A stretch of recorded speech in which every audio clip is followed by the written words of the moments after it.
guys, welcome back to Swero TV. I'm Lota Pata, your host with the most. So we are going to continue with when your personal finances have been impacted by the coronavirus, the COVID-19 pandemic. The other week we actually discussed when you've completely lost your income. This week now we're going to be discussing when your income has been reduced, what to do, where to start, and just give you the support on that, because definitely a lot of us have been impacted by it. Some of us not necessarily, but a lot of us are, and salaries have been impacted, have been reduced. This is what we're discussing today. So I just written a few notes here that I'm also going to be looking at while I'm discussing this. All right, okay. So the very first step when your personal finances, what do you do with your personal finances? How do you manage them when your income has been affected? All right, the very first step that you have to do is draw your personal income statement. This is basically like it's basically like your budget, emergency one, immediately for you to actually see how are my expenses exactly looking before my income actually reduced, right? You have to just draw that up. This is just basically your income versus your expenses. Now your income has been reduced, but now your expenses cannot remain the same. But how can you change your expenses, before you actually get the income reduced, or when the income has been reduced? At first thing you have to do is list them all down so that you can actually see where you are standing. All right, and how do you do that? Just get your bank statement. If you actually use your bank statement, because I need you to actually check how your exact expenditure looks. Get your current bank statement, or the previous month bank statement, or the previous month's bank statements, and actually see how you've been spending your money. And it will give you an idea of exactly what you're spending your money on, especially if you're a person that uses your card a lot on a lot of things. So you will know how your petrol budget is monthly, your grocery budget, your your premiums that you are paying monthly. Those are the kind of things, because they're automatically coming off your bank account. Those are the things that you will actually see. You'll actually see how they actually look on your budget or your income statement. All right, so I would like you to draw that up. Use your bank statement to draw that up and actually see your current position, and actually just now start looking, where can I reduce my expenses, right? I'm sure there are a couple of ones that you can actually reduce and live without, or basically see if you can just check them out from your budget and you can actually live without them. For instance, buying lunches every day at work, that should be a thing of the past now, so that you can actually save that money. Little basics such as maybe reducing, not using 2 cars anymore, use 1 car for the family so that you can only spend petrol on 1 car, etc. Little things like that. But today we are going to be discussing what can you do when your income has been reduced. The very first step, like I said, draw up your bank statement, and then the very not your bank statement, your income statement, and look at your current position in terms of your expenses and watch where you can reduce. All right, second one, check your insurance policies. All right, check basically what can your insurance policies do for you. Most life covers, actually, you'll find that they actually have a payment protection insurance. You will find that they probably have that, and they probably have also a mortgage payment protection. Just check those things with your insurance policies. If you've filed them away and you've never read them, pull them out and actually check what benefits would you possibly have from the insurance premiums that you are actually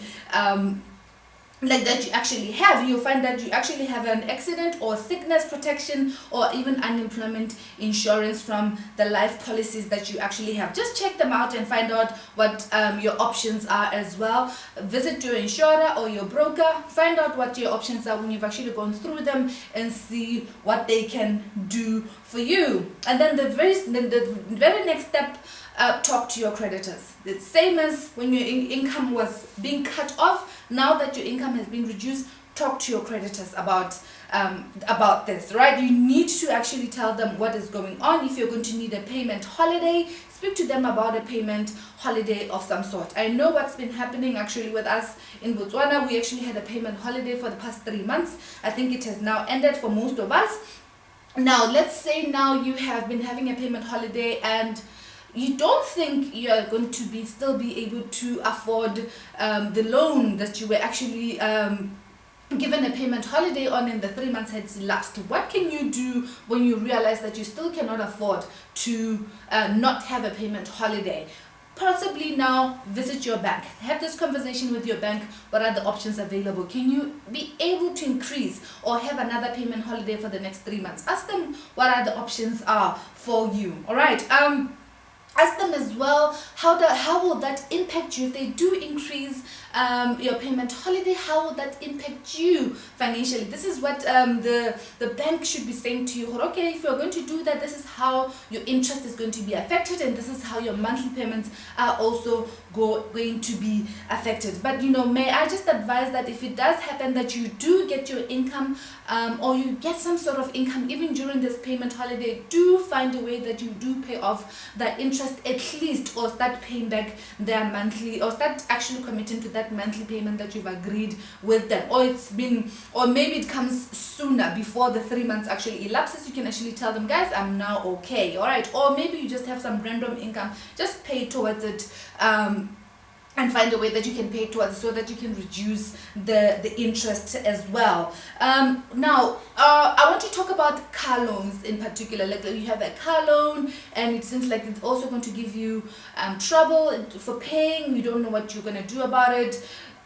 A couple of options in place. You can also ask for a payment holiday for that as well. But another option that you also have is that, what if you actually sell the car? You have the option of selling the car, pay off the loan, and possibly get yourself a cheaper car. That's another option.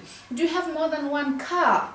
How about selling the most expensive one that is actually costing you more to the bank, and then you actually stay with the one that doesn't cost you that much? Those are the options. Or maybe sell the one that costs you more gas-wise or whatever. Just sell the one that's costing you more generally, so that you can have a little bit of extra income to pay off the other loan. Okay, this is the car loan. So these are the things, like I was saying, that if you're requesting a payment holiday, you have to have this discussion and actually understand what the implications are on your payment, and as well as on your loan, the interest, and understand to the T what the adjustments are, so that tomorrow you are not surprised, or you need to be able to ask questions because you actually understood if anything happens in the first place. All right.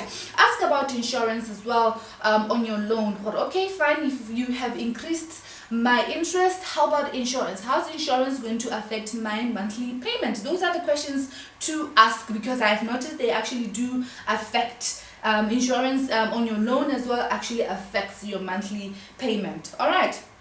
Let's talk about your interest-free overdrafts, right? You can actually, let's say maybe you have an overdraft already with the bank. You can actually request go and talk to the bank and see if you can actually request an interest-free overdraft if you already have an overdraft with them. This is another conversation. It's entirely up to the bank. Remember this, we're just recommending what solutions you can come in place and go talk to your banker about, or your lender about. But okay, how about we just extend my overdraft with interest free, because I've been with you guys, I'm a good payer, and then see what the options are. Other countries are doing it, so I don't see why we can also not necessarily recommend it to our lenders or our banks, right? So another thing that you can also do, guys, tap into your savings. If you already have a fixed term savings with your bank or with any other institution, find out what are the options available for you to have access to your money, so that you can be able to sustain yourself during these turbulent times. But it's super important for you to understand that if your income has been reduced and has been impacted, it's time to actually tighten the belt a bit, cut down a lot of costs that you can do without. The lifestyle cannot remain the same, we need to be prioritizing most important things, such as our children's education, such as electricity and water, and basic necessities such as rent if you are paying rent, and obviously if you feel like your rental is too high, maybe moving to a smaller home, etc. Those are the options available that you need to do. Reduce your expenses as far as possible, so that you can at least be able to keep afloat. Right? Talk to your all your lenders, all the creditors that will affect you. Talk to them, all your stakeholders. The other ones that you also need to talk to are your insurance premiums, guys. Besides them talking about the life policies that I have actually that I've talked about, that what are the benefits of actually having a life policy, do you have any benefits of me losing my job or my income being impacted, you can also find out now that since I have monthly premiums that I'm paying, right, what are the what are the options that I can have a payment holiday. Talk to your insurer as well about that. Those are the options available that you can talk to insurer about. As well as find out as well as if you actually have savings that are insurance based.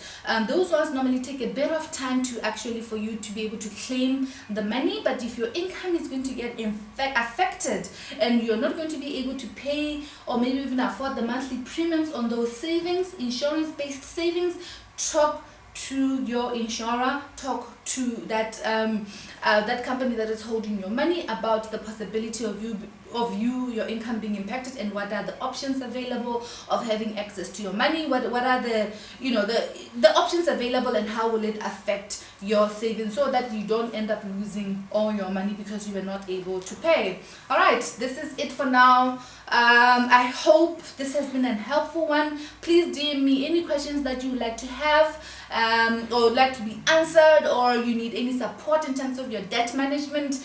Give us a call and so that we can assist you on that. All right, bye for now and have a good day.